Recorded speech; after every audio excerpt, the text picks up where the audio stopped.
What's up, guys? Welcome to Saturday Mornings with your girl Angel Raine. Today I'll be doing another coastal DIY, and I'll be using this alphabet mold, some clear UV resin, a UV light, some sand, some small seashells, and this arrow that I got from the Dollar Tree. So first you want to fill your mold halfway with the resin.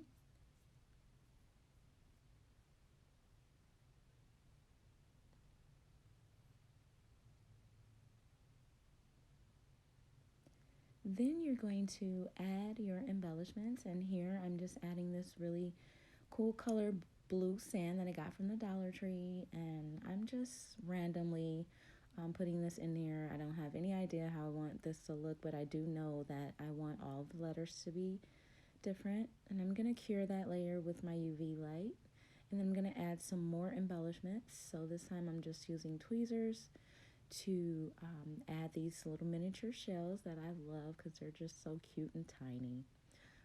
So I'm just putting those in there. And you can do this any way you like. You can put the shells at the bottom. You can put the sand at the bottom, shells on top. You can put shells and sand together. However you want, you can make this your own. It's so fun and so relaxing. So here I'm just showing you these mother of pearl chips that I have, and they're really beautiful and gorgeous. So just kind of adding a few of those as well. They kind of look like sand, and then they have that sparkly iridescent mother of pearl color. It just really pops when the light hits it. So now I'm just covering those embellishments with the resin, making sure that the mold is filled and everything is covered, and being careful not to spill anything. You don't want to damage your mold while you're doing this. So next I'm going to just show you the letters that I came up with, and I'm going to be spelling out the word beach for this DIY. And guys, these looks really great. They really do. They look so good. I wish you guys could see it. If you do happen to get air bubbles, you want to use a heat gun or a torch. I've even seen people use lighters, but I've never tried the lighter method. Not sure. After everything is cured, you want to just remove your pieces from the mold.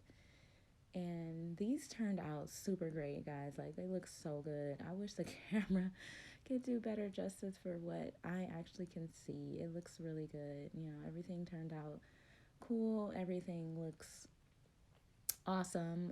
They all are matching, but yet they're different and unique.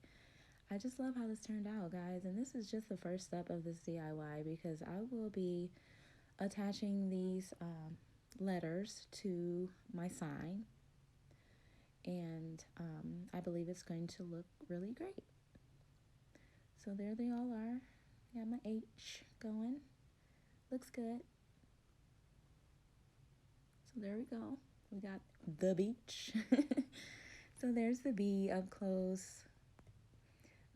Again, everything looks so good, guys. I love the way these turned out. And I do use this mold for other things. Make keychains with real dried flowers inside, and moss, and color paint, and I mean, it just goes on and on. You can do so much stuff. So here's the natural wood arrow that I got from the Dollar Tree, and I'm not a fan of the natural wood look. If you guys know me, you know that I always like to either paint or stain natural wood.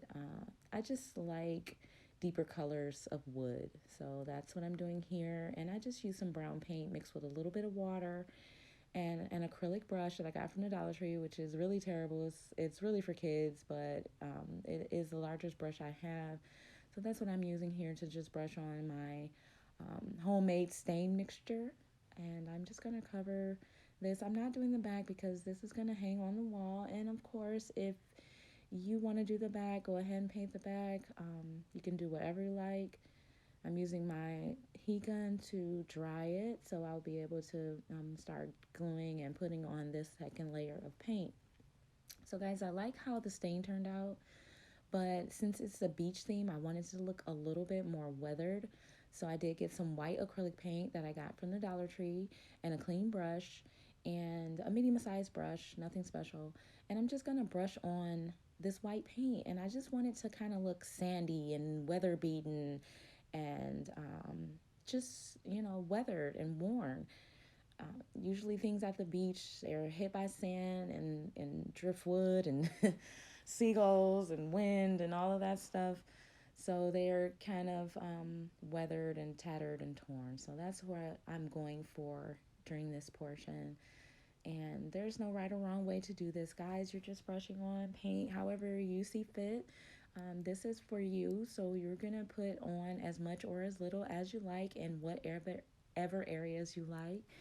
And again, there's no right or wrong to this. It's just fun. It's just fun to do.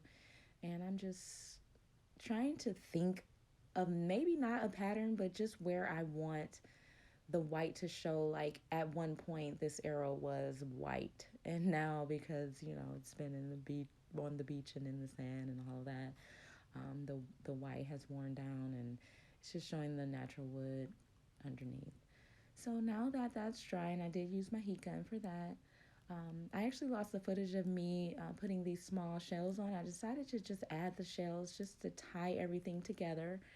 And I love how this turned out, guys. I think it looks great. I'm going to hang it on the wall once everything is dry. And I did use my Gorilla Glue. That is an industrial strength glue. And this looks good, guys. So, guys, yeah, that's it. Thank you so much for stopping by. Please like, please share, please subscribe. And I will see you guys in the next video. Take care.